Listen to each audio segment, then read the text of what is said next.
আপোনালোকে আপুনি অকমান শুনক বাইদেউ, অকমান আপোনালোকে বেছি অকমান অভাৰ স্মাৰ্টো দেখাবলৈ নাযাব।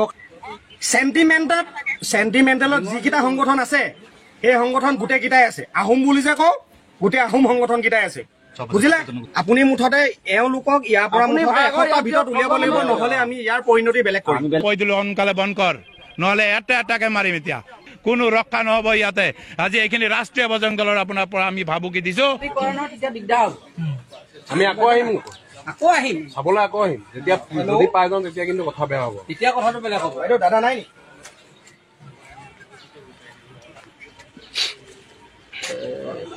বাইদেউ আপোনালোক এই যে আপোনাৰ 4-5টা পৰিয়াল আছে নাজিৰা, আপোনাৰ মানে কি এই আপোনাৰ মাটিডোখৰ কাৰ নামত আছে? হয়, এই আপোনাৰ মানে কি আমাৰ নগাঁও ঢিঙত যিটো কাণ্ড হ'লতো আপোনালোকেতো গম পায় সেইটো কথাটো? হয়, সেইটো হিচাপত আপোনালোকে এওঁলোকক এতিয়া ৰাখিব লাগে নে ইয়াত নালাগে?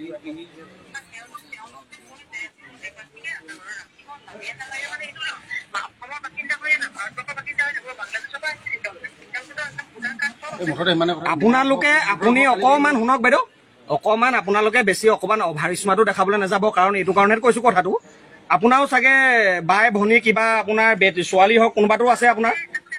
শুনক, আপোনাক মই এটা কথা কৈছো শুনক, যদি আপোনাৰ আছে, আপোনাৰ যদি ছোৱালী এজনী যদি আপোনাৰ লগত হোৱাহেঁতেন এনেকুৱা, আপুনি কি উত্তৰ দিলেহেঁতেন? আপুনি যে মোক যে সুধিছে যে ভোটাৰ কাৰ্ড হওক কিবা হওক আছে কিবা কিবি, আপোনাৰ লগত আমি ৰাফলি কথা পাতিবলৈ অহা নাই। কিন্তু আমি গোটেই দল সংগঠন স্পীকাৰ দিয়া আছে নাই? হয়,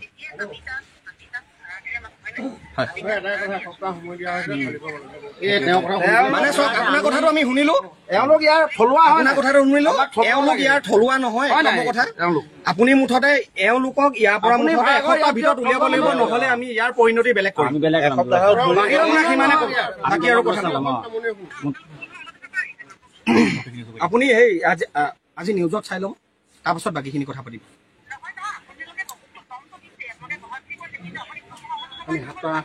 আমি 8টা সংগঠন আছো, ঐক্য মঞ্চ হৈ পিনে আমি আহিছো ইয়াত 8টা সংগঠন, বুজিলে?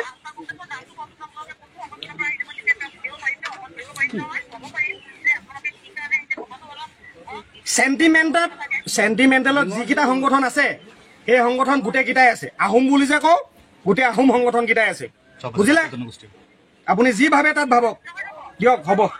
আপোনালোকক ক'লো সেইটো কথা, বেছি অভাৰ স্মাৰ্ট থাপৰৰ ক'বত কাণত লৈ পেলাই ক'ব, বুজিলে? আপোনাৰ এজন দুজন আমাৰ হিন্দু ভাই মাছ কিনিব আহিছে, সিহঁতক দা দেখাইছে, লাঠি দি ইমানকে মাৰিছে, গোটাই কেইটা আহি মাৰিছে। জানেনে আপোনালোকে এইটো অসমত ৰেগুলাৰ কিয় হৈ আছে?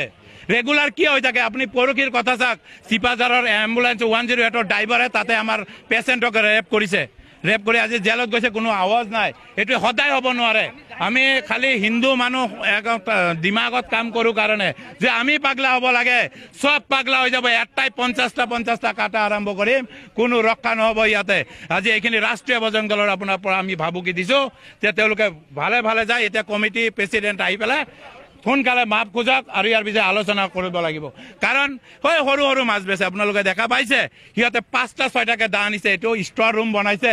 কিবা কাজিয়া লাগিলে তাৰ পৰা লৈ আমাৰ মানুহৰ ওপৰত অস্ত্ৰ প্ৰয়োগ কৰিব, এইটো ধান্দাত ৰাখিছে। আমি কেতিয়া মানি ল'ব নোৱাৰিম।